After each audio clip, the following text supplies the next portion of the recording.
Good morning and welcome aboard. This is Plane Time 34 and we're coming to you live from Gizmo Production USA in Oviedo, Florida.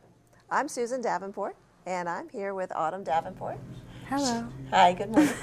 Good morning. Now she is one of our Tweet Coleman internship scholarship recipients. Now, how has that worked out for you? It's worked out pretty well. I've learned a lot from the people I work with and what they've been teaching me, like being in front of the camera, being behind the camera, editing, photography. That's awesome. Now, how has that helped your aviation journey? The people here are really smart, and just hearing them talk about the weather and the planes. Yes, all of our people behind the cameras, in front of the cameras, content creators, they're all very invested not only in aviation safety, but also our interns and helping them learn and progress. There is a Tweet Coleman scholarship.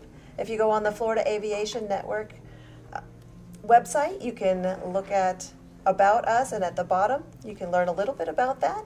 If you're wanting to learn about aviation and television production, and you're a Central Florida student, want to apply for it, that's where you can find it, between 16 and 21, so you can look that up.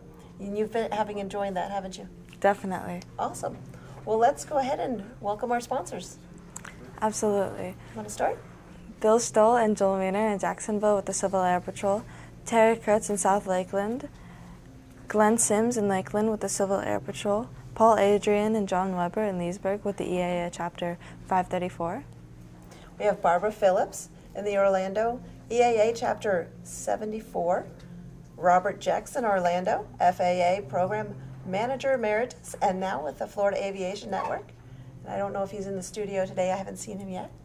We've got Javier Calderon in Orlando with the Orlando FISDO, Vicki Sherman in Ormond with the Civil Air Patrol. We also have Keith Phillips in Spruce Creek with the EAA Chapter 288, Joe Smalls in Titusville with the EAA Chapter 866, and Brenna Wright in Sanford with the Naval Air Station Sanford Information Headquarters, with Bill McClung in Tampa with the National Aviation Safety Foundation and Florida Aviation Network. We have Michael Minner in Tampa with the Tampa FISDO, Dennis Hayes in Fort Myers with the EAA, William Billy Hadaway in Birmingham with the Birmingham FISDO, Sam Gross with Tampa Fast Team. And Barry Simmons in Venice with the EAA Chapter 1674, and Tommy Diadman in Live Oak with EAA Chapter 797, and John Lacardi and Michael Ketchpaw in Fort Pierce with the EAA Chapter 908, Rob Williams in South Carolina with the Triple Tree Aerodrome. Laura Spoler in Orlando with the Women in Aviation. I think I saw Laura here today. Hi, Laura. Jim Waymeyer and Chris Wise in the Villages with the Villages Aviation Club. Willis Reese in St. Petersburg with the Civil Air Patrol. Steve Arroyo in North Palm Beach County Airport with Stephen Sinclair, President EAA Chapter 203. We'd also like to thank our networks, turning and archiving our signal, the Aeronautical Proficiency Training, and Wings Industry Network. Now we'd like to talk to our in-house weatherman. We've got Dr. George Bartuskas. Can you tell us a little bit about what's going on? Okay, thank you, Susan. Hi, I'm Dr. Bartuska with the Florida Aviation Network. We're going to take a look at our weather today. As stated in the CFR, each pilot in command before beginning a flight shall become familiar with all available information concerning that flight. If you are planning either a VFR or IFR flight, please take the time to file a flight plan and get an official standard weather briefing to get the complete weather picture for your specific flight. Weather briefings are usually based on a departure time, an en route flight path, an en route destination, and anticipated possible deviation destinations.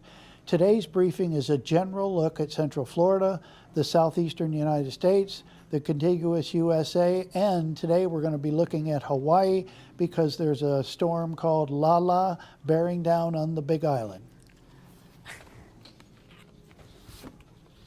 Next slide. Okay, here's a look at across the United States right now. You can see there's a stationary front basically across the country. We are expecting severe weather from Iowa and Missouri across Illinois, Indiana, Ohio, and eventually throughout the day all the way to the Virginias and the Carolinas, and up around Wyoming and Colorado, and over in Nebraska and Kansas, some severe weather. And of course, we will have our usual afternoon thunderstorms around the state of Florida. Here's another look at that frontal boundary and the precipitation we're expecting.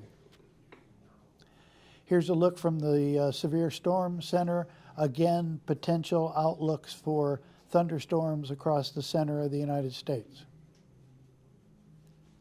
Here's a look at the live radar loop from the National Weather Service. Right now it's showing a little bit of severe weather in that central area, but as the day goes on and the solar radiation heats up the atmosphere, we'll get many more storms. Here's the 500 millibar chart at 18,000 feet. You can see we have a ridge across the central United States, but we also have a very large high pressure zone over the southern United States that's contributing to all this heat we're experiencing.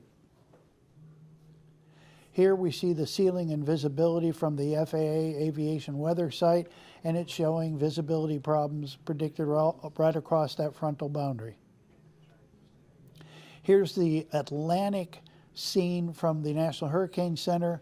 Out to the farther to the east to the right, there are a couple storms that we're monitoring, but one is dying right now and the other one only has a 10 to 30% chance of doing anything. And here we have the National Hurricane Center's Pacific area, and we can see that there is a tropical storm named Lala that is only about 2 hours from making landfall of the Big Island of Hawaii. It's predicted to become a Category 1 hurricane, so hopefully the people on the Big Island have made their preparations and are ready for hurricane winds and 10 to 20 inches of rain. We have the radar for the state of Florida itself. Remember, the storms take the heat to start cooking off all the air mass thunderstorms around 3 or 4 o'clock in the afternoon. And this is the current satellite image, imagery. We can see all that weather across that frontal boundary, and it's slowly moving from the west to the east.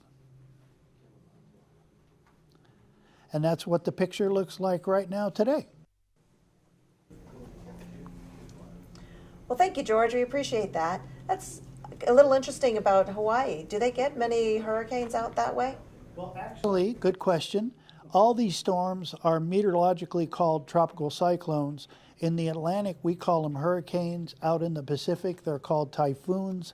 As far as Hawaii is concerned, they're as vulnerable to them as we are, but this Hurricane Lala that's about to hit the Big Island of Hawaii is the first hurricane to hit that island since back in the 1940s. In the 1980s, we had a storm hit the island of Kauai and did some damage, but it's, the big difference is the distance from Africa to the United States in the Pacific is about 5,000 miles. The distance from the North American continent to Japan, say, is 8,000 miles. So there's a lot more water area for the storm to grow over and intensify. But luckily, this is just, Lala is just a tropical storm right now, only predicted to become a Category 1 hurricane. Not that that's not a big storm, but obviously it's less than a Category 3 or 5, so we're in good shape. Well, we're certainly thinking about them, hoping that they're prepared and they stay safe. Absolutely. We'd like to thank you for joining us for Plane Time 34, and I hope you enjoy our programming today.